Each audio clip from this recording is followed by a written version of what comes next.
Welcome back to Fas Fas, where we're making way for women to get onto this leadership path. And of course, if you have any questions, comments, and you'd like to be part of the conversation, you can share your thoughts with the hashtag Fas Fas on all the social media platforms.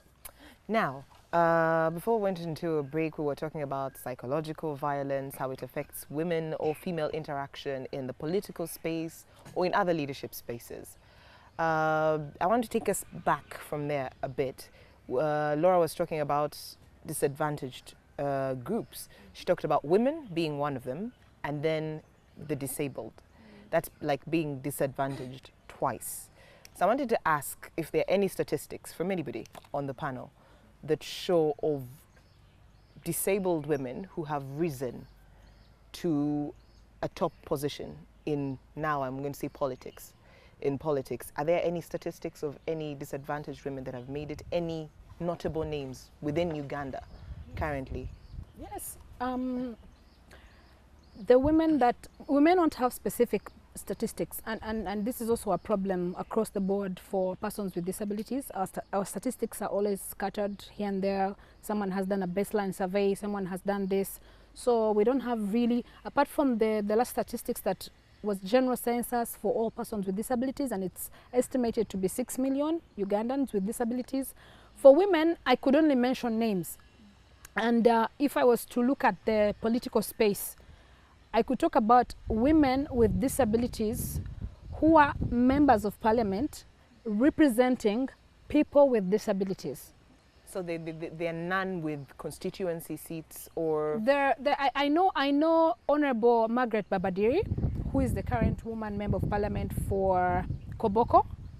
She came in parliament representing persons with disabilities, and then she was empowered and she went back to her constituency. She now heads a constituency representing women generally. Okay. But the other women that I know that have risen in the political space, women with disabilities, are those that have come through the umbrella of the affirmative action for women with disabilities. I have not seen a woman with disability who has come out and stood with Arias Lukwago, Mohamed Nsereko, blah, blah, blah, just and come out and, people look at them and say, yes.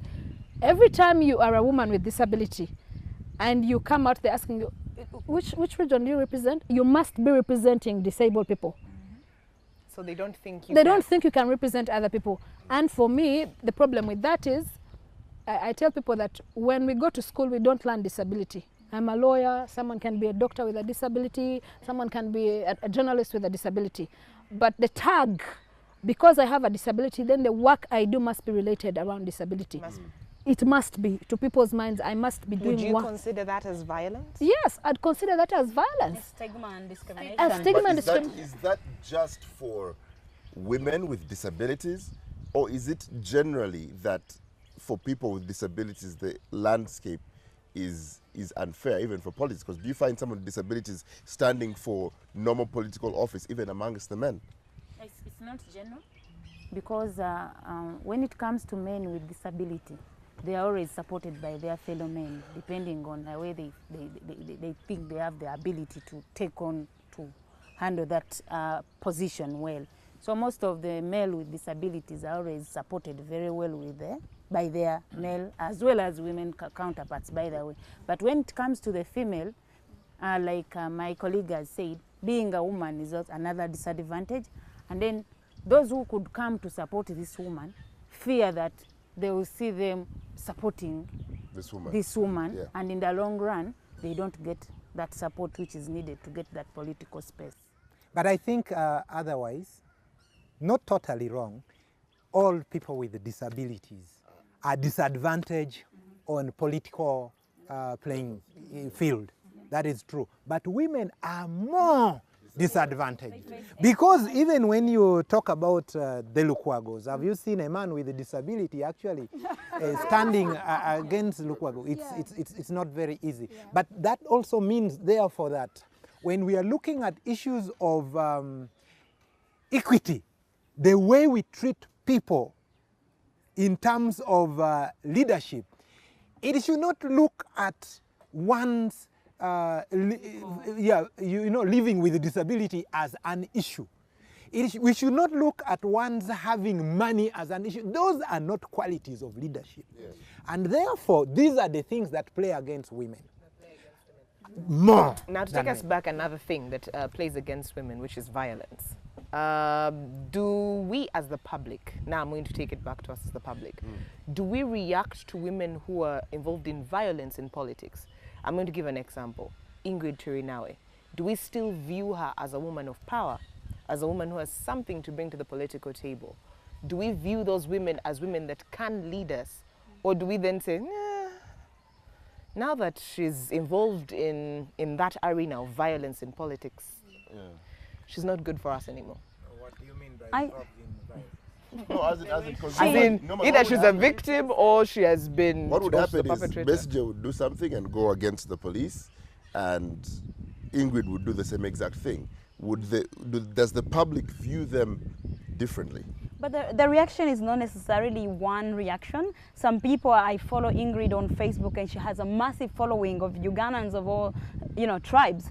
And sometimes some days you find that there's all these supportive people who are there, and they find like it's not just violence like on a police track, but the ability of Ingrid to navigate the violent situations. It shows you that she has the power and she has the ability to navigate this in spite of what is there, that she has navigated that environment. So it's not just looking at her as a victim. Yes, she has been violated, but she's trying to use her all the tools available to overcome what she's being subjected to. So I think at the end of the day, we have to recognize that there's a movement, especially young Ugandans who are scared. It's not just who can recognize their own fear when they see a woman being violated, because a lot of Ugandan young people are not out there on the street demanding for their rights, because they can relate, because they have seen this woman who is violated, and you wonder.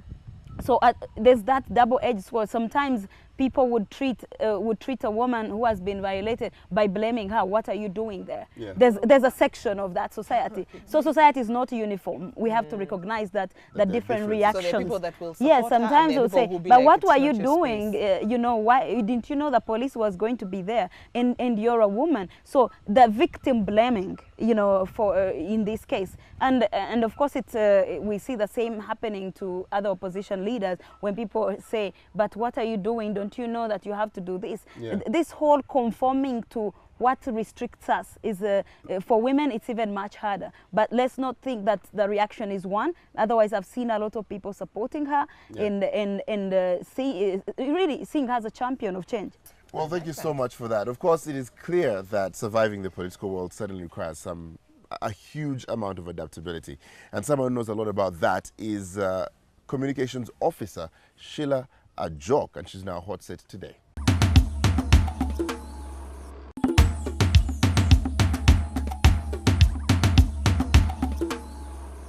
Hi, my name is Sheila Ajok, and I am an adaptable leader. Yeah, adaptability is a character of good leadership because it teaches you to embrace challenges, for example, as they come.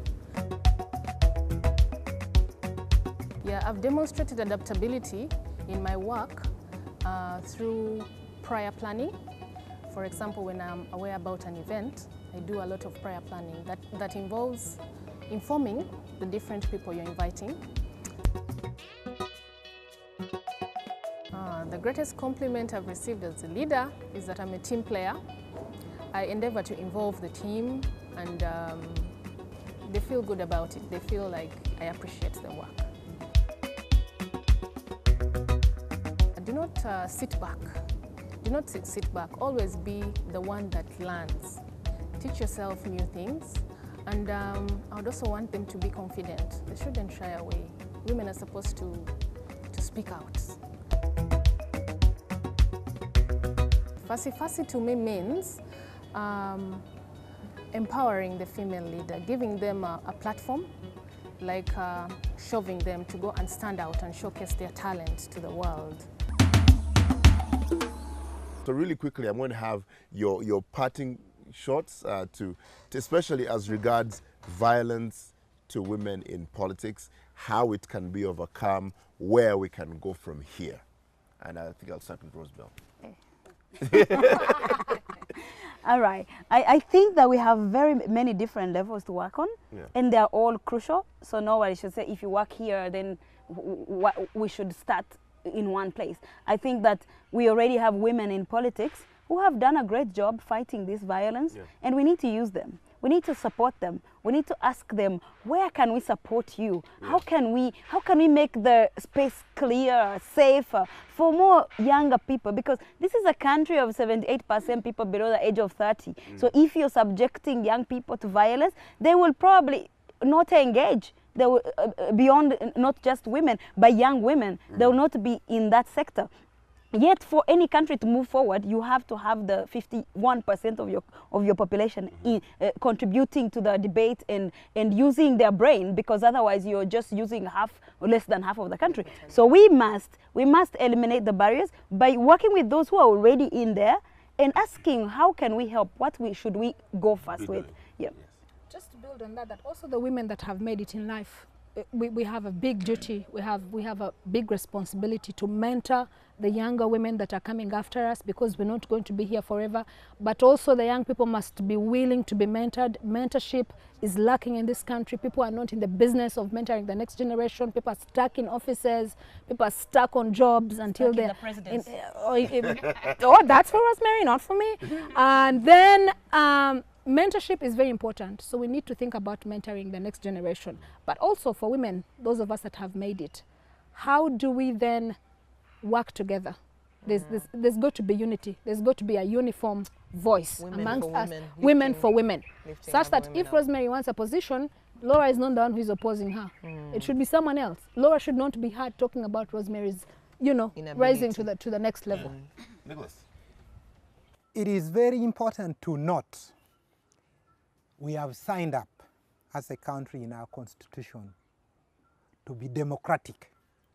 Democracy therefore requires that we must not only look at the majority of our population as voters, they must be leaders as well, that's women. As women, as young women. So we want to see more women accepted as leaders of this country. That is a bottom line. Yes. Secondly, what I would want to see a wind of change in this country is to actually see leaders that are transformative, who accept positive change that will make women occupy different leadership positions, right from the family to the presidency. Thank you very much. For me, what I'm urging is the government institutions, especially police, to change their attitude towards the opposition, because most of the women who are really violated in terms of violence in politics are opposition side. So let the institutions of government know that we are in this is a multi-party country, whereby each political party has space, especially for women. Then secondly, I'll just let you back, the thing of affirmative action.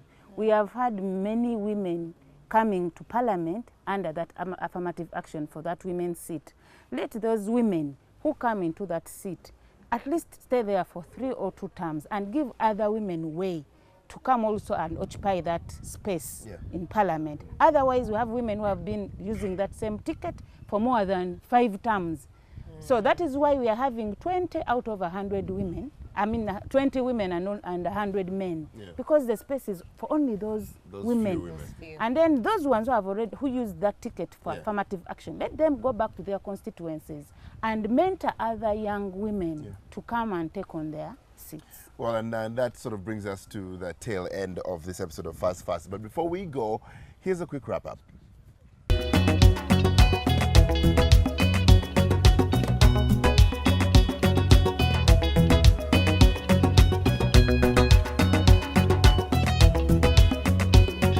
It appears we're at the end. Thank you so much for joining us. Thanks to our panelists for being such good panelists. Yeah, making the time and joining us. Making the time and joining us. Yes, we do appreciate it. We'll be back to discuss more and make way for women on the path to leadership. And make some noise.